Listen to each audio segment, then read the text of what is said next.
హైదరాబాద్ లో ఓఆర్ఆర్ పై కాల్పుల ఘటన కలకలం సృష్టించింది. పోలీసులపై ఒక నిందితుడు కత్తితో దాడికి ప్రయత్నించగా ఆత్మరక్షణలో భాగంగా పోలీసులు కాల్పులు జరిపారు. ఈ ఘటనలో నిందితుడు శ్రీకాంత్ కు 2 కాళ్లలో బుల్లెట్ గాయాలయ్యాయి. అంతేకాదు ఒక హెడ్ కానిస్టేబుల్ తలకు తీవ్ర గాయాలయ్యాయి. నిన్న రాత్రి 11:30 గంటల టైంలో ఈ ఘటన జరిగింది. నల్గొండ సిసిఎస్ పోలీసులు పొంగులూరు గేట్ ఎగ్జిట్ నెంబర్ 12 దగ్గరలో వాహన తనిఖీలు చేస్తున్నారు. ఈ క్రమంలో ఏపీ 39 VB 6640 నెంబర్ గల DCM ఐషర్ వాహనంలో ఇబ్రహీంపట్నం నుంచి బొంగుళూరు వైపు వస్తున్న శ్రీకాంత్ అనే వ్యక్తిని ఆపారు. వాహనాన్ని తనిఖీ చేస్తుండగా నిందితుడు తన దగ్గరున్న కత్తితో పోలీసులపై దాడికి ప్రయత్నించాడు. ఒక్కసారిగా అప్రమత్తమైన పోలీసులు తమ ఆత్మరక్షణ కోసం కాల్పులు జరిపారు. ఆ కాల్పుల్లో 2 బుల్లెట్లు నిందితుడి కాళ్లకు తగిలాయి. ఒక దాడిలో సిసిఎస్ హెడ్ కానిస్టేబుల్ తలకు తీవ్ర గాయాలయ్యాయి. గాయపడిన శ్రీకాంత్ ను వెంటనే 108 అంబులెన్స్ లో వనస్థలపురం ఏరియా హాస్పిటల్ కు తరలించారు. ప్రాథమిక చికిత్స తర్వాత అతన్ని నల్గొండకు తరలించారు. నిందితుడు శ్రీకాంత్ పై గతంలో ఆంధ్రప్రదేశ్, తెలంగాణ రాష్ట్రాల్లో 100కు పైగా హత్యలు, చోరీలు, దారి దోపిడీల కేసులున్నాయి. 2007లో గుంటూరు జిల్లాలో జరిగిన కానిస్టేబుల్ హత్య కేసులో ఇతను A2 నిందితుడిగా కూడా ఉన్నాడు.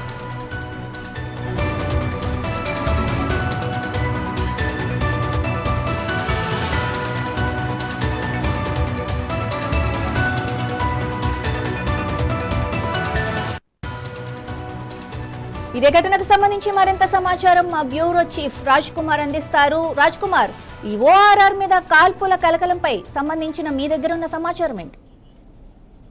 మాధవి, ఈ యొక్క శ్రీకాంత్ అనే పాత నేరస్తుడు వివిధ ఆర్థిక మరియు ఆస్తి చోరీల్లో, హత్యల, దారిదోపిల్లో పాత నేరస్తుడుగా ఉన్నాడు.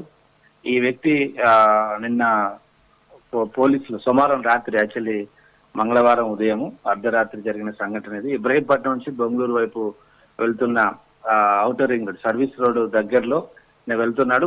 ఒక DCM ఐచర్ వెహికల్ లో వెళ్తా ఉన్నాడు. అప్పుడు పోలీసులు తనిఖీలో భాగంగా ర్యాండమ్ గా చెకింగ్ చేస్తున్నారు. అందులో భాగంగా ఈ వ్యక్తి వాళ్ళని చూసి భయపడి వాళ్ళ మీద కాల్పులు జరపడానికి, అంటే కత్తితో వాళ్ళ మీద దాడి చేయడం జరిగింది.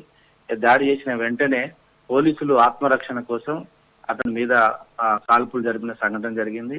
ఆయన బాడీలో 2 బుల్లెట్లు దిగాయి. వెంటనే తప్పించుకోవడానికి ప్రయత్నం చేసినప్పుడు పోలీసులు ఇది చేశారు. ఆ తర్వాత అతన్ని దగ్గరలో ఉన్న వనస్థలిపురం హాస్పిటల్లో వైద్య పరీక్షల కోసం, ట్రీట్మెంట్ కోసం చేపించారు.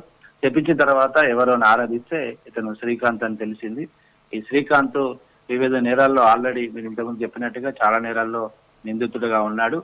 సో ఈ నిందితుడుగా ఉండి ఏ కేసులు ఎక్కడ ఉన్నాయని ఎంక్వైరీ చేస్తున్నారు. దాంతోపాటు ఇతన్ని సిసిఎస్ పోలీసులు వనస్థలి పొలం ఆసుపత్రి నుంచి నల్గొండ పోలీసులు అదుపులో తీసుకొని విచారణ నిమిత్తము నల్గొండకు తరలిస్తున్నారు.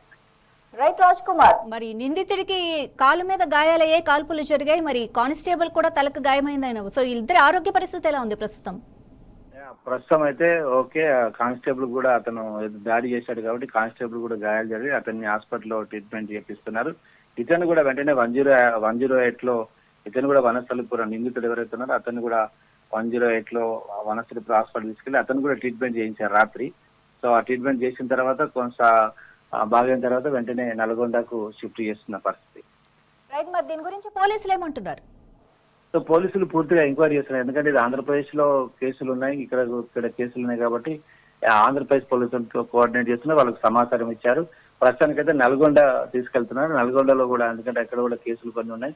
ఇతను ఆస్తి మరియు ఆర్థిక నేరాలు, తర్వాత హత్యా ప్రయత్నాలు, దొంగతనాలు, ఇలాంటి చాలా కేసులు ఈయన మీద ఉన్నాయి కాబట్టి ఇటు 2 రాష్ట్రాల్లో కేసులు నమోదైనాయి. సో 2 రాష్ట్రాలకు సంబంధించిన పోలీసులు దీంతో కోఆర్డినేట్ చేసుకొని ఎక్కడ తీసుకెళ్లాలి, ఎక్కడ కేసులు ఉన్నాయి, పాత కేసులు ఎక్కడెక్కడ ఉన్నాయి అనేది కూడా మొత్తం పూర్తి దర్యాప్తు చేస్తున్నారు. దానికి సంబంధించిన తర్వాత ఏపీ పోలీసులతో కోఆర్డినేట్ చేసుకొని మళ్ళీ కోర్టులో హాజరుపరిచే అవకాశాలు కనబడుతున్నాయి. Right, thank you Raj Kumar.